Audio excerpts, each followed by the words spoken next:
사랑의 하나님, 올해 날씨는 점점 따뜻해져 가고 있지만은 아직도 추운 겨울같이 사는 이들이 있습니다.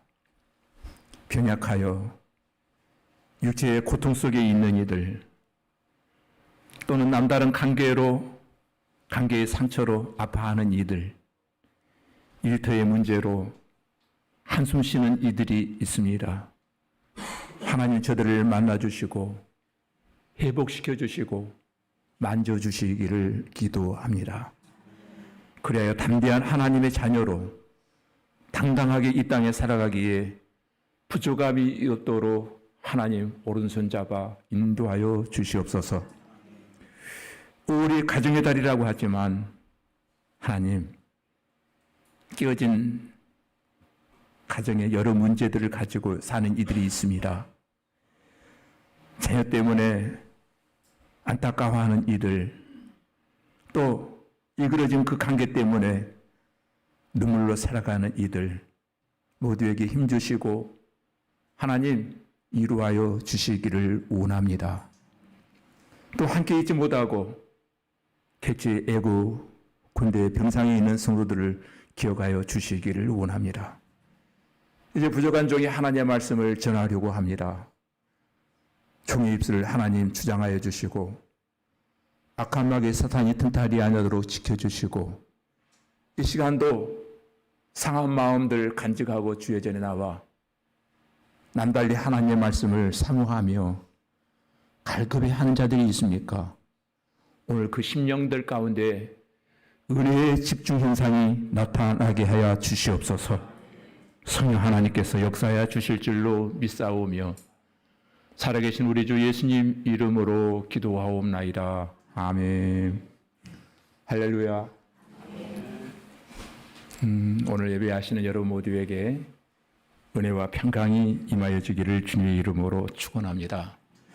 네, 가정의 달 두 번째 주일을 맞이합니다. 네, 오늘 특별히 아내와 남편들에게 라는 제목인데 한마디로 말하면 부부관계에 대해서 말씀하는 내용이기도 합니다.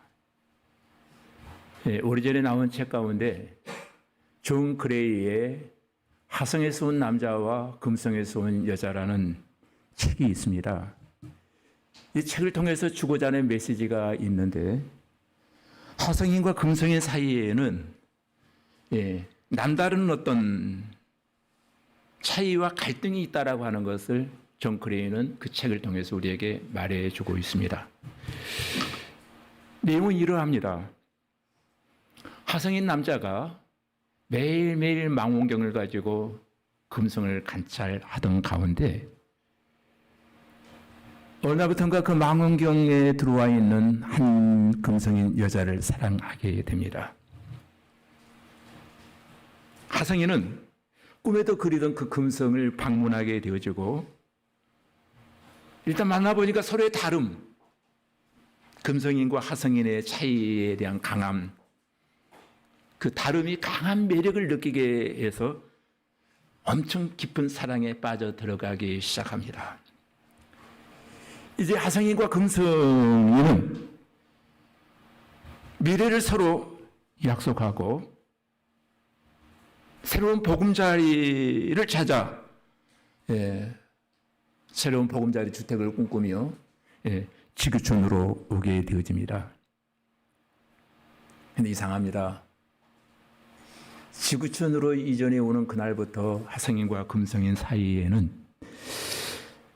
살아보니까 그 다름이 너무도 매력적이었는데 막상 부딪히며 경험하는 것은 너무도 차이가 많이 난다. 그 차이로 인해서 잦은 충돌이 일어나기 시작합니다. 사랑해서 살게 되었는데 싸우는 시간들이 더 많아요. 마치 그 하성인 남자와 금성인 여자는 싸우기 위해서 만난 사람들 같았어요. 매일매일 그렇게 갈등하며 살아갑니다. 존 그레이는 그들이 싸우는 이유를 그렇게 말합니다. 남자의 두뇌는 자뇌를 많이 사용하는데 해결지향적 사고, 목표 지향적인 사고를 하기 시작하고, 여자는 주로 우뇌를 많이 사용하는데 과정지향적이더라는 거예요. 과정지향적이더라. 이 말이 조금 해석이 좀 여러분 어려울 거예요. 그래서 제가 이 말을 조금 우리식으로 해석한다면은, 모든 남자들은 행동지향적이고 목적지향적이라는 거예요. 근데 여자들은 대화지향적이에요. 이 차이가 갈등을 유발하고 있는 것이었어요. 이것을 더 쉽게 말한다면은, 남자들은 어떤 사건이 일어나면은 결론만 말해. 간단명료하게 말해봐. 그리고 여자들은 그 사건의 배경과 과정을 찬찬히 함께 공유하면서 그 문제를 나누며 풀어가기를 원한다는 겁니다. 존 그레이는 가족치료 전문가로서 수십 년간 그 연구 분야에 몰두하면서 발견한 것이 하나 있습니다. 그 발견되어진 것이 여자들이 받고자 하는 것들과 여자들이 받고자 하는 것들이 다르다는 거예요. 여자들은 나이에 상관없이 남자로부터 지속적으로 받고 싶은 것이 하나 있는데, 관심과 이해와 존중과 공감을 받고 싶어 하더라는 거예요. 이것이 이루어지면 난 사랑받고 있다라고 하는 느낌이 나를 행복하게 만들어줘요. 소유에 상관없이. 나는 저 사람으로부터 사랑받는 존재로구나 라고 하는 느낌이 나를 흐뭇하게 해요. 근데 남자들은 또 여자로부터 받고 싶어 하는 것이 다릅니다. 끊임없이 인정해주고 격려해주고 칭찬해주기를 원한다는 거예요. 제가 줄였습니다. 6가지인데 내가 줄였습니다. 시간상. 줄였어도 오늘 설교는 왠지 모르게 저에게 이상한 은사가 임했다고 했잖아요. 오늘 또 길어질 겁니다. 그러니 혹시 바쁘신 분들은 중간에 살짝 빠져가도 아무 소리 안 하겠습니다. 이 차이가 있다고 하는 것을 발견하고 우리에게 알려주고 싶어서 화성에서 온 남자와 금성에서 온 여자라고 하는 책을 발간했는데 그것이 엄청 많이 팔렸어요, 세계적으로. 저는 개인적으로 이제 제 얘기를 좀 하겠습니다. 저는 가정법원에서 약 25년 가까이 이혼 전문 상담과 또 조정을 하는 가운데 제가 깨달은 것이 하나 있습니다. 우리나라 교육제도에 대해서 꼭 매일매일 그 담당자, 높이 올라가시는 분들에게 건의하는 것이 있습니다. 우리나라에 앞으로 이 2가지 제도를 만들었으면 좋겠다. 결혼하려고 하는 이들에게 부부 사정 교육을 꼭 시키고 자녀를 낳을 사람들에게는 부모 교육을 시킨 다음에 대학의 학과에 과목을 집어넣어서 그것을 이수했다든가 아니 대학을 졸업하지 못하고 한다는 평생교육원이라든가 인터넷으로 그 부부 교육과 부모 교육을 이수한 자들에 한해서 혼인신고를 받아주고 또 자녀를 결혼 주례를 해줄 수 있도록 목회자가 결혼 주례를 한다 누가 할 때 그 증명서가 있을 때에 결혼 주례를 해주는 증명서를 제도를 만들자라고 끊임없이 제가 20여 년간 담당자들에게 이것을 건의하고 그것을 많이 공감들을 하고 있습니다. 왜 이렇게 해야 되는가? 수많은 가정들의 그 내면을 들여다보면서 막상 사랑해서 만났는데 이별하는 순간이 오면은 굉장히 이기주의가 되어갑니다. 어떤 이기주의가 되는가 하면은 아이의 친권과 양육권을 다투는 데 있어서 아주 치열해집니다. 자, 책임감 없는 결혼식. 아이를 마치 소유물로 여기면서 아이마저도 분할의 대상으로 삼고 있더라는 거예요. 소유물을 나누듯이 큰 아이는 네가, 작은 아이는 내가 서로 나누자. 똑같이 50대 50으로 나누자. 재산 분할하는 것처럼. 그것이 이루어지지 않으면 1심에서 2심으로, 2심에서 3심으로 법률 분쟁이 계속 가소가 되어져 갑니다. 마치 자녀를 소유물로 하나의 인격체로 여기지 아니하고 소유물로 여기고 있는 그 멀찌감한 무지성들을 바라볼 때마다 저러려면 뭐 하려고 결혼했을까? 그들을 볼 때마다 현타가 와요. 어떤 현타인 줄 압니까? 저들은 부부가 어떻게 살아야 되는지를 모르고 있구나. 부부의 정확한 역할, 소위 말하면 배우자의 온 가족과의 역할, 관계, 부부의 의사소통의 원리, 문제가 일어났을 때 해결 갈등의 방식, 그리고 우리의 가치관이 한 방향, 한 목적지를 향해서 천천히 속도 조절하며 걸어가고 있는가. 그리고 우리가 제2세를 탄생한다면 어떤 부모가 되어야 될 것인가. 아빠로서의 역할, 엄마로서의 역할. 이걸 하나도 모른 채 자녀를 낳아요.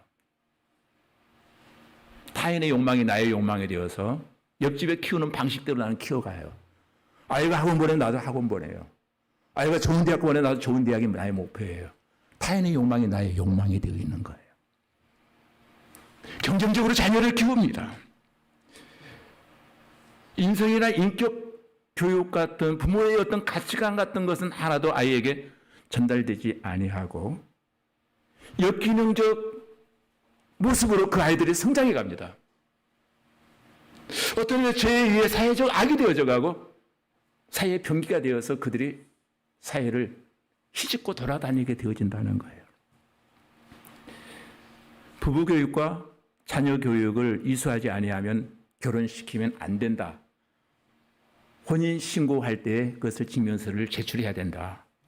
이러면 사회적 비용과 공적 비용이 엄청 많이 줄어들 거예요. 물론 그 분야에 종사하는 변호사님들은 상당히 싫어하는 법칙 가운데 하나죠. 어때요? 여러분 동의가 되어집니까? 아멘 안 하시는 거 보니까 그냥 그렇게 결혼합시다. 이건 아닌 것 같아요.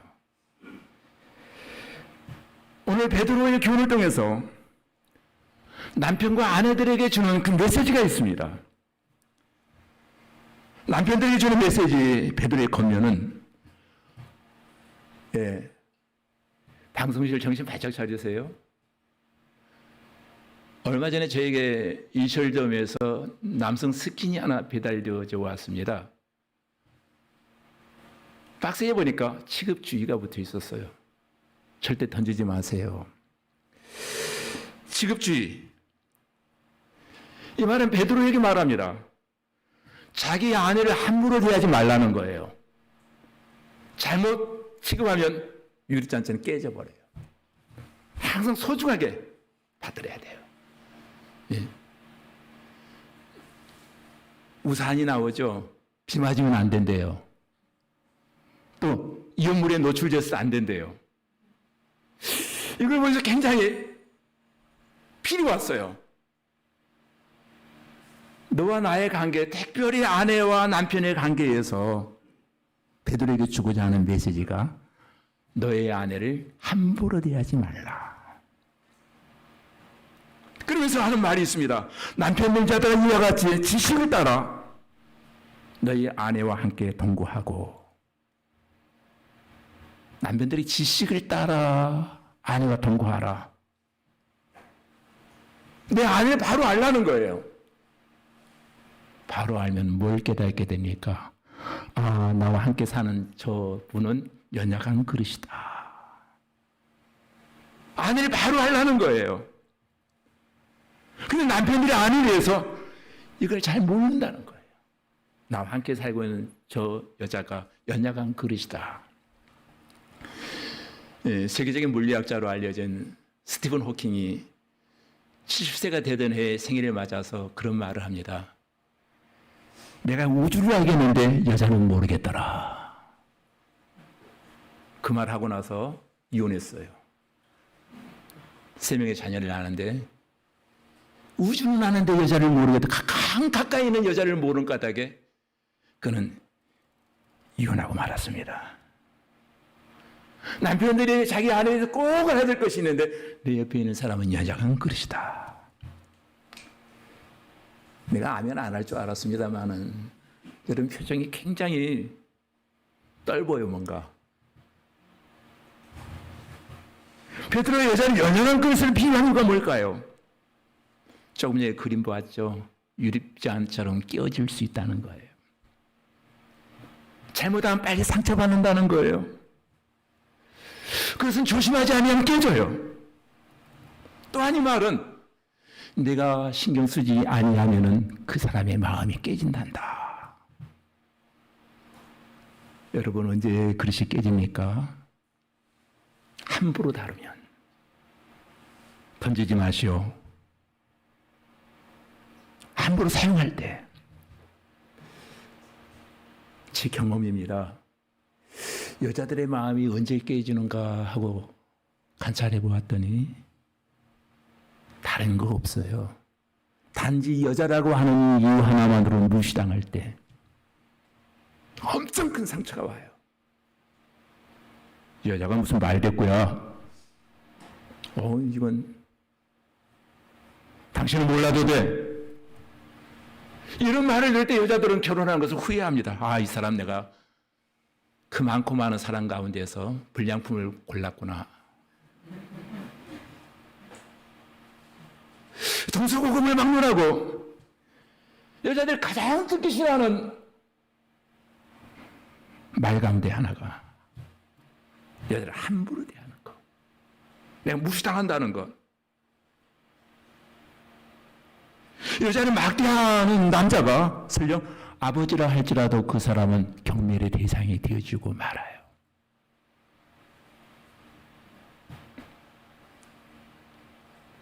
두 번째 중요한 것이 있습니다. 아내들은 남편과 함께 모든 것을 공유하고 싶어하는 속성을 가지고 있습니다. 베드로는 그 단어를 이렇게 말합니다. 곧 남편과 아내의 관계는 삶의 동반자라는 거예요. 그래서 여기에 그렇게 해석하고 있습니다. 생명의 은혜를 유업으로 함께 받은 자, 삶의 동반자라는 거죠. 생명의 은혜를 유업으로 함께 받을 자로 알아 기이 여기고, 이 말씀은 하나님의 여정 가운데 부르심을 입어 삶의 한 동반자로 만들어 주었어요. 천국 가는 그날까지 함께 해야만 할 존재들이에요. 천국에서는 남편이냐 아내냐 이거 하든 관계없이 동등하게 우리는 천국의 유업을 받게 될 존재들이라는 거예요. 그렇다면은 크고 작은 가정의 대소사가 일어날 때 남편이 알고 있는 그 모든 지식을, 정보들을 아내와 공유하라는 거예요. 물론 생각이 너무 깊어서 남자들은 종종 아내가 걱정할까 봐 밖에서 일어난 일을 잘 말하려고 하지 않은 경우도 있습니다. 근데 아내의 생각은 그렇지 않아요. 함께 공유하기를 원한다는 거예요. 그것이 큰 일이든 작은 일이든 좋은 일이든 나쁜 일이든 좋든 나쁘든 나누기를 원합니다. 특히 아내들이 가장 속상할 때가 언젠가 하면은 경제적인 문제로 그것을 비밀리 하려고 뭔지 모르게 감추려고 할 때 부인들은 경제적 공유를 하기를 원하거든요. 만약 경제적 공유가 무사히 이루어지지 않는다면 아무래도 우리 남편은 나를 믿지 못하는가 봐. 뭔지 모르게 우리 남편은 경제적 비밀이 많아. 그게 뭔지는 모르겠어. 이게 우리 남편을 향한 미스테리야. 베드로는 지금 남편들 향해서 아내를 기이 여기라라고 했는데 이 기이 여기라라고 하는 단어가 굉장히 궁금했습니다. 본문은 뭐라고 말하는가? 띠메라고 하는 단어를 쓰고 있는데 띠메라고 하는 단어에는 세 가지 의미가 담겨 있습니다. 기이 여기라, 너의 아내를 기이 여기라 했더니 너의 아내를 보배로 여기라, 가치 있게 여기라, 존경하라는 뜻이 담겨 있었어요. 너의 옆에 있는 네 아내는 보배다는 거예요. 보배. 보배를 어떻게 합니까? 기준이 아무데나 내돌리지 않잖아요. 기준이 간소하고 관리하는 것처럼 그만큼 사랑하라는 거예요. 남편은 아내를 기히 여겨야 된다. 어떻게? 이와 같이라고 하는 단어가 3장 1절에 나와 있습니다. 아내들에게 남편들에게 순종하라고 할 때 이와 같이 1절과 같이 오늘 또 이와 같이라고 하는 단어가 6절에도 나와 있습니다. 즉, 이 말은 좀 해석이 필요합니다. 사라가 아브라함을 주라 칭할 때 남편을 주라 칭합니다. 키리오스라 칭합니다. 주님이라 칭하고 남편을 주님이라고 불렀다는 거예요. 근데 남편을 주라 부를 때 아브라함은 사라에게 선을 행하라고 말합니다. 아가도스, 선으로 그를 감싸라.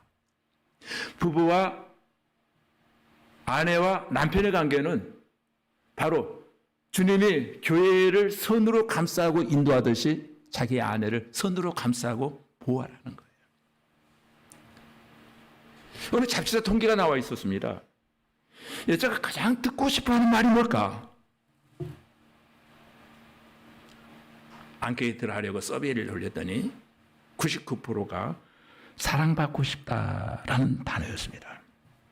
그러면 사람의 마음을 움직이는 것이 뭘까?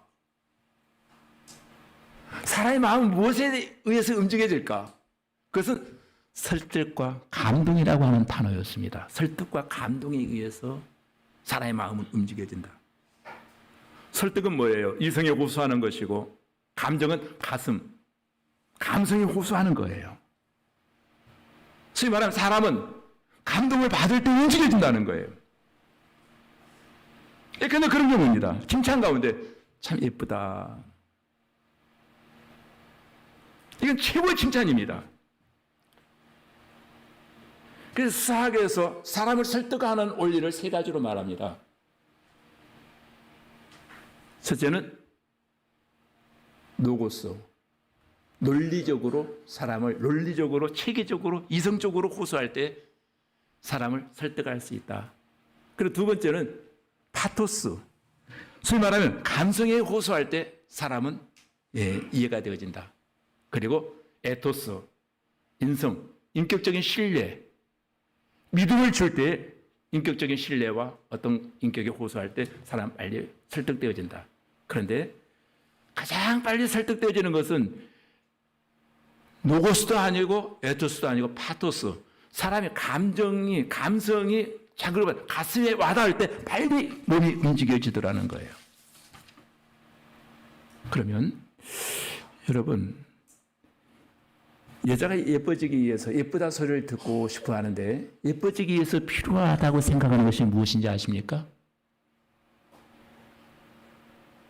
그래서 예쁘다라고 하는 소리를 굉장히 듣고 싶어 하는데 예뻐지기 위해서 여자에 꼭 필요한 것이 뭐예요? 성형외과를 또 생각할 거예요. 여러분 또 지금 여러분의 머리에 한계가 거기에요. 여러분 옷입니다. 남자의 옷은 그냥 걸치는 거예요. 남자의 양복과 넥타이와 하얀 아우의 자체는 일종의 밖에 나가 싸우기 위한 전투복이에요. 남자들의 옷 입는 옷은. 거기에 검정구도 하나 있으면 따봉이에요. 그 여자에게 옷은 그렇지 않아요. 여자에게 옷은 자신의 마음과 심리를 반영해주는 거울 같은 거예요. 이 때문에 남자들은 여자가 옷 입는 것에 대해서 절대 시비 걸거나 비판하지 말아야 돼요. 남편들 아멘입니까? 예, 그럴 줄 알았어요, 여러분. 옷장에 수십 벌의 옷이 걸려 있는데 여자들은 계절이 바뀔 때마다 입을 옷이 없다고 말합니다. 그럼 남자들은 이 말을 전혀 이해를 못해요. 이렇게 옷이 많은데 무슨 옷 타령이야. 맨날 핀잔을 줍니다. 우리 집에서 당신 옷이 제일 많아. 옷장에 다 당신 옷뿐이야.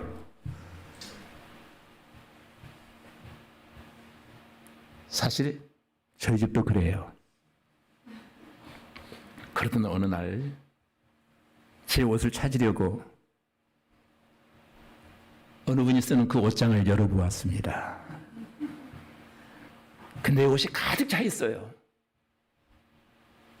참 슬펐습니다. 옷은 많은데 입을 만한 옷이 하나도 없더라고요. 다 유행지는 옷들, 안 어울리는 옷들, 언젠가 입으려고 거무틱틱한 옷을 그들의 그 자리에 가득 메우고 있더라고요. 아주 미안하다는 생각을 이 자리를 빌어서 전합니다. 근데 아마 여러분의 가정도 모르긴 해도 여러분 가정의 옷장도 별반 차이가 없으리라는 생각이 듭니다. 여자들이 옷을 입는다는 것은 지금 내가 입고자 하는 옷, 내 기분에 맞는 옷이 없다는 거예요. 내 기분에 맞는. 네. 내가 간만 먹고 어떻게 결심하고 카드 10개월 긁어서 옷 하나 샀어요. 다른 옷이네. 남편이 한마디 합니다. 또 샀어? 이 말 들을 때 옷을 다 찢어버리고 싶어요. 갖다 반품해버리고 싶어요. 정말 저 남편, 내 남편 맞아? 저 인간은 뭐 하려고 돈 버는 거야 도대체? 기는 자는 들을지어다.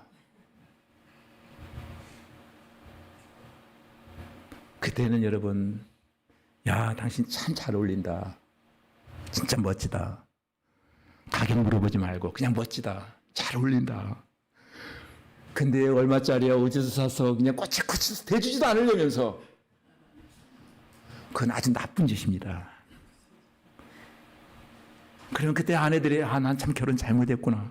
뭐 저런 인간을 만났을까 나는. 난 진짜 불량품 굴른 것 같아. 오늘 한번 여러분 기회 되시면 결혼 잘했다는 느낌을 한번 줘보시길 바랍니다. 기는 자는 들을지어다. 제가 지어낸 말이 아니라 믿음이 굉장히 출중했던 솔로몬의 어머니 이름이 누군 줄 압니까? 맞아요. 바세바예요. 바세바가 잠언서 31장을 썼는데 뭐라고 말한 줄 압니까? 잠언서 31장 22절에 이렇게 말합니다. 여인은 자기를 위하여 아름다운 방석을 지으며 세마포와 자색옷을 입으며 이렇게 말합니다. 저는 이 본문을 읽으면서 굉장히 와닿는 것이 있었습니다. 우리 기독교는 뭔지 모르는 여백입니까? 넘치는 공동체로구나. 왜? 기독교는 남을 위해서 희생만을 강조하는 종교가 아니라는 거예요. 자신을 위해서 최대한 누릴 것을 누리라고 말합니다. 이것은 사치하라는 말이 아니에요. 가족을 위해서 지금까지 헌신했다면, 희생했다면 당연히 너도 최고의 것으로 누릴 권리가 있다라고 솔로몬의 어머니 바세바가 말합니다. 여러분, 뱀과 벌은 똑같이 이슬을 먹고 산다고 합니다. 똑같이 이슬을 먹었는데 벌은 꿀을 만들어내고 뱀은 독을 만들어냅니다. 소중히 여김을 받는 아내는 꿀을 만들지만은 뭔지 모르게 남편으로부터 사랑받지 못하는 여인네는 독을 만들어낸다는 거예요. 여자를 함부로 대하고 무리하게 행할 때 그릇이 깨지면서 거기에 독소가 풍어나온다는 거예요. 뱀 같은 독소가. 뼈는 강하지만은 깨어지기 쉬운 약점을 가지고 있다는 거예요. 근데 그 그릇이 깨지는 것은 다 누구 책임? 남자 책임이라는 거예요. 그러면 우리는 칭찬과 격려, 사랑하는 마음을 아끼지 말아야 돼요. 그건 아내들이 꼭 기억해야 될 것이 있습니다. 아내들의 최고의 무기가 뭔 줄 압니까? 오늘 본문에 보니까 순종이라고 하는 무기를 베드로는 말하고 있어요. 오늘 이 시대는 어떤 시대보다도 아내들은 남편보다 점점 강해지고 있습니다. 아내가 잠을 자고 있는데 아침밥 해달라고 깨운다든가, 그 사람 강 큰 남자예요. 또 하루 새끼 꼬박꼬박 먹으면 삼식이 새끼라고 그래요. 반면에 로마 시대의 여자의 사회적 지위는 굉장히 낮았어요. 그러나 아내의 태도를 통해서 아내의 지위는 물론 믿지 않은 남편이 구원받게 되는 경우들이 많았다는 거예요. 그 당시 이 성경이 쓰여진 거예요. 이런 배경을 가지고 베드로는 아내에게 교훈합니다. 1절에 아내들아 이와 같이 자기 남편에게 순종하라. 여러분 혹시 이 말씀 오해하시는 분들을 위해서 이 본문은 제가 해석을 꼭 해드려야만 해요. 그래서 설교가 길어진다는 거예요. 지난주에 여러분이 에베소서 6장 1절을 읽으면서 순종하라고 하는 말씀을 자녀들아 아비에게 부모에게 순종하라 말씀을 배웠어요. 그 헬라어 오래에 보면은 헤바코라고 하는 단어를 썼다고 했죠. 부모의 말씀을 귀담아 청종하여 잘 들어라. 순종하라는 단어는 부모에게 순종하라. 헤바코 주의 깊게 부모님이 말씀하실 때 경청하라는 뜻입니다. 근데 오늘 본문에 여기 남편에게 순종하라라고 하는 히포타소라고 하는 단어를 쓰고 있어요. 히포타소라고 하는 말의 의미는 거기에서 순종하라고 하는 단어와 달라요. 이것은 남편들에게 굴복하라, 따르게 하다라고 하는 단어로 해석되어 있는데 일단 이 말씀을 기억해 두시길 바랍니다. 왜 그렇게 해야 되는가? 이게 여자들에게 엄청난 무기라는 거예요. 그런데 이 말씀의 의미를 깨닫지 못할 때 여자는 순종이라고 하는 말은 시대에 뒤떨어지는 말이야. 안 들으려고 해요. 시대가 지금 어느 시대인데 여자가 남자에게 순종하느냐? 여러분 히포타소라고 하는 말의 의미를 잘 모르기 때문에 그런 말합니다. 베드로가 아내들에게 순종하라고 하는 것은 자신을 보호할 수 있는 유일한 수단 무기가 바로 순종이라는 거예요. 자기를 보장받을 수 있는 거예요. 자기를 지킬 수 있는 유일한 무기가 순종이라는 거예요. 순종함으로 지인은 물론 남편에게 엄청난 영향을 끼칠 수 있다가 베드로의 강변입니다. 성경은 끊임없이 우리에게 순종을 요구합니다. 아내에게 순종을 명하는 것은 열등하기 때문에 순종하라는 것이 아니에요. 남자들은 오히려 돕는 대필인 여자가 없이는 홀로 서기 수 없는 존재들이에요. 성경은 어디에도 여자를 열등하다고 말하지 않아요. 오히려 여자를 더 고상하게 지으셨습니다. 주재료가 달라요. 만들어질 때. 남자의 주재료는 흙입니다. 여자의 주재료는 뼈, 상아질입니다. 벌써 원자재의 차이가 나잖아요. 어때요? 제가 알고 있는 진실은 남자는 흙에서 왔기 때문에 갈비가 별로 안 들어요. 갈비는 물만 잘 부어주면, 적당히 뿌려주면은 굳지 않아요. 근데 물을 안 뿌려주면은 굳어버려요. 그 물이 뭔지 아세요? 칭찬과 격려와 인정이라고 하는 물만 뿌려주면 남자는 씩씩하게 잘 자라요. 잘 살아가요. 근데 여자들은 원자재가 고급이기 때문에 이 유지갈비 보수미가 좀 많이 들어가요. 이게 진실입니다. 아내들에게 순종하도록 한 것은 남편이 아내를 자기 목숨같이 사랑하도록 하게 만드는 힘이 되어준다는 거예요. 생명을 순종할 때 생명을 걸고 그 아내를 지키려고 한다는 거예요. 남편들이. 그런 점에서 순종은 여자와 아이, 약자에게 요구하는 것이 아니라 부부 사이에 꼭 있어야 될 계약서예요. 중요한 것은 왜 성경은 그렇게 말하고 있을까? 이 땅의 모든 남자들은 남자에게 태어나신 분 있나요? 혹시 여러분 가운데? 여자들에게 태어납니다. 여자들이 젖을 먹고 자랍니다. 가장 약하고 필요한 시기에 여성의 보호를 받으며 성장합니다.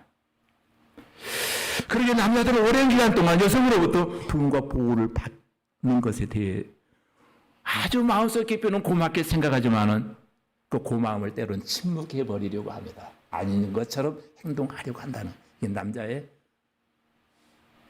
쓸데없는 자존심이에요.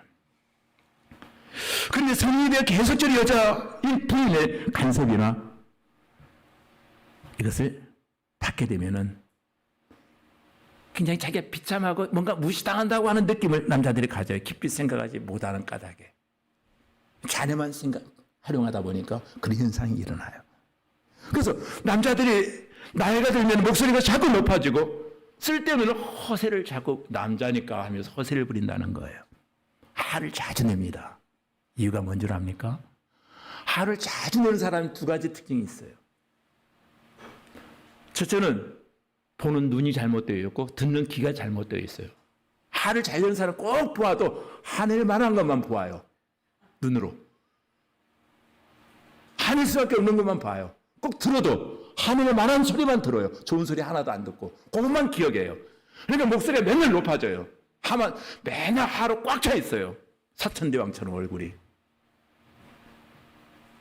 잘못된 것을 맨날 보고 잘못된 것을 맨날 듣다 보니까 자기가 거기에 젖어가는 거예요. 그래서 목소리가 날마다 커져요.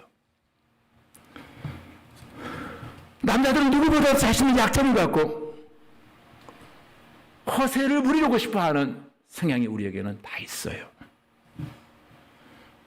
그러기에 여성들이 강함을 함부로 드러내기보다는 남자가 부끄럽지 않도록 때로는 순종이라고 하는 가면을 쓰고 좀 약한 척 해주시기를 바랍니다. 또 여자분들도 아멘 안 할 줄 알았어요. 남자는 여자가 도움받기를 원할 때 힘이 생기지만은 강한 여자를 보면 오히려 두려움을 갖기 시작합니다. 뭐든지 용감해요. 망치도 잘하고 그냥 삽질도 잘하고 그냥 다 잘해요. 무거운 것도 끙끙 잘 들고. 그때는 아이고 허리야, 아이고 조금 약한 모습 보이면은 남자들이 의기양양해서 드디어 내가 짠하고 나타날 때가 되었구나. 그것도 못해. 이거 조금 약한 척 해줘야 되는데 너무 용감해.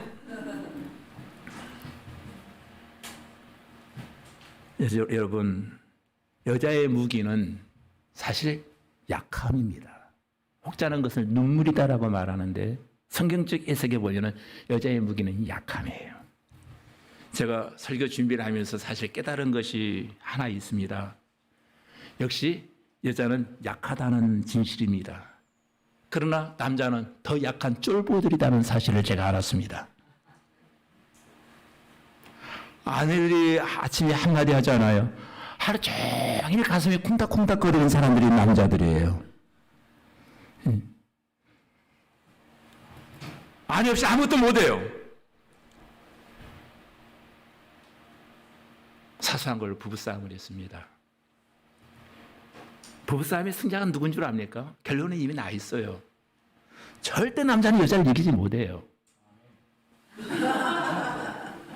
근데 그 싸움을 이기지 못할 싸움을 꼭 남자들이 먼저 시작해요. 한 번도 이기지 못합니다. 이유를 아십니까? 남자의 뇌구조와 여자의 뇌구조가 달라요. 존 그레이가 그것을 발견한 거예요. 이 여자의 뇌구조는 남자에 비해서 언어 중추신경이 굉장히 발달되어서 말로 못 읽습니다, 여러분. 절대로. 얼마나 기억력도 좋은지 몰라요. 기억력이 더 짱이에요. 언어 중추신경과 기억력 중추신경이 굉장히 발달되어 있어요. 굉장히 논리적이에요, 싸울 때 보면. 근데 남자들은 막 뽑고 나면 멍해져요. 무차별 폭격 맞고 나면 할 말이 하나도 없어요. 여러분, 남자들이 강할 수 있도록 그런 기회 자리를 자꾸 만들어줄 수 있기를 남자를 대표해서 여성분들에게 간곡히 부탁을 드립니다. 대부분 남성들이 오해하고 있는 순종하고 복종하라고 하는 말씀의 참뜻은 그런 의미는 아니에요. 우리가 생각하는 그런 의미는 아니에요. 순종과 복종의 관계는 예수 그리스도가 순종하는 자기의 백성을 위해서 희생하고 생명을 바친 것처럼 그런 관계를 말하고 있는 거예요. 그리스도와의 관계를 생각해 보라는 거예요. 순종하는 자기의 백성을 위해서 예수님은 십자가에 못 박혀 죽습니다. 그러면 아내를 순종하라라고 하는, 아내가 순종할 때 남편은 어떻게 해야 됩니까? 그 아내를 위해서 십자가에 못 박혀 죽을 각오가 되어 있어야 된다는 거예요. 이것 또한 아멘 안 할 줄은 제가 알았습니다. 남편들에게 더 무거운 짐이 주어진 거예요. 여자는 순종만 하면 돼요. 근데 남편들에게 주어진 명령은 그리스도가 교회를 사랑하시고 교회를 위하여 자기의 자신을 주신같이 하라. 아내를 위해서 죽으라는 말이거든요. 이 말은. 약한 그릇을 위해 죽을 준비가 되어 있느냐 이 말이에요. 또 아내가 전에 예모가 아닌 온유한 마음으로 하라. 여러분, 많은 사람이 예모로 사람을 평가하는 시대를 우리는 살아가고 있습니다. 근데 베드로전서 3절로 4절에 보면 이렇게 말합니다. 너희 단장한 머리를 꾸미고 금을 차고 아름다운 옷을 입는 예모로 하지 말고 오직 마음에 숨은 사람은 온유하고 안정한 심령에 썩지 아니한 것으로 하라. 이는 하나님 앞에 값진 것이니라. 온유한 마음으로 자기를 꾸미라는 거예요. 외적인 아름다움 물론 꾸밈도 필요합니다만은, 그래서 3절 말씀에 다시 이렇게 말합니다. 너희 단장한 머리를 꾸미고 금을 차고 아름다운 옷을 입는 예모로 하지 말고. 여러분, 이 남자는 여자의 변화된 성품에 굉장히 무너집니다. 내가 생각하지 못한 그런 향기 나는 속사람의 냄새의 남자는 무너진다는 거예요. 사람의 예모가 한순간은 감동을 줄 수 있습니다. 때로는 예모가 첫 인상에 굉장한 영향력을 발휘할 수 있습니다. 근데 그것은 몇 분 가지 않는다는 거예요. 내면의 아름다움, 내면의 아름다운 향기가 너희 안에서 나타나고 있느냐. 재미난 것은 이런 것이 교회에도 똑같이 적용되어지고 있다는 거예요. 현대 교회가 실수하고 있는 것 중에 하나가 바로 이런 예모에 있습니다. 거대하고 아름다운 건물로 교회를 지상하려고 합니다. 웅장한 파이프 오르간 피아노를 들여놓고 성스러운 예식을 통해서 거룩한 말을 하고 목회자의 거룩한 모습, 의도는 좋았지만 이것은 기독교의 본질은 아니거든요. 보여지는 어떤 외적인 형태로 청중을 압도하려고 합니다. 마음을 사려고 합니다. 여러분, 성도 한 사람이 예수와 함께 날마다 죽고 진정한 복음만을 드러내려고 할 때 그 예배당을 통해서 주님이 증거되어지고 주님이 높임을 받거든요. 우리의 예적인 화려함이 아니다는 거예요. 우리의 잘남이 잘안 되어서도 안 된다는 겁니다. 교회에서는 오직 주님의 영광만이 드러나야 됩니다. 내가 잘 되어도 우리 주님께 영광이 돌려져야 됩니다. 내 자녀들이 잘 나가도 그것이 주님께 영광이 되어져야 된다는 거예요. 교회는 주님의 영광만 드러나고 주님의 십자가의 보혈만이 강조되어져야 되거든요. 어떤 외적인 화려함이나 보여지는 것이 아니라는 거예요. 우리 기독교는 금육주의를 주장하는 종교는 아닙니다. 그러나 그리스도는 과도한 허영심으로 인한 사치도 피해야 된다는 거예요. 풍부하되 우리는 절제할 줄 알고 가난하지만 인색하지 않은 삶을 강조하고 있는 것이 우리 기독 공동체입니다. 그렇다고 해서 남편들이 자기 아내가 예모를 아무렇게나 해도 괜찮다라고 하는 것은 아니에요. 자기 아내들이 흐트러진 모습으로 몸빼 바지를 입고 무릎에 올록 튀어나온 추리닝을 입고 동네방네 돌아다니다면은 그것은 아마 좋아하지 않을 거예요. 솔로몬의 어머니 바세바가 그런 얘기를 합니다. 현숙한 여인은 적당히 자기를 꾸밀 줄 아는 여인이다. 잠언서 31장 22절에 나와요. 세마포 자색 옷을 입으며 우리 그리스도인 제법, 죄송합니다 이런 얘기, 괜찮은 옷 그래도 몇 벌 정도는 있어야 된다는 것이 제 주장입니다. 중요한 일이 있을 때, 중요한 사람을 만나러 갈 때, 상견례 할 때, 외출할 때, 교회 올 때, 전 그래도 괜찮은 한 벌 정도는 있어야 되지 않겠습니까? 남편들 꼭 기억하십시오. 아까 그 그림 하나 다시 한번 보여주세요. 네, 벌써 됐습니다. 찾지 못하는 것 같은데 됐고요. 아내를 함부로 대하지 말라. 왜? 깨어지기 쉬운 그릇들이에요. 그리고 아내들은 모든 것을 다 함께 공유하고 싶어져요. 비밀이 있어 보이느냐, 뭔가 미스테리한 모습 보이지 말라는 거예요. 그리고 아내들은 그 공유를 통해서 내가 존중받고 있구나라고 하는 것을 느낀다는 겁니다. 그리고 아내들의 무기는 순종입니다. 그리고 아내들은 고상함과 예모가 아닌 온유한 마음.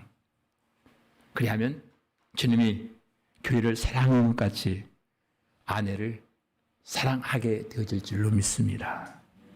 아내들은 교회가 주님께 순종하는 것 같이 남편들에게 순종할 수 있기를 주님의 이름으로 축원합니다.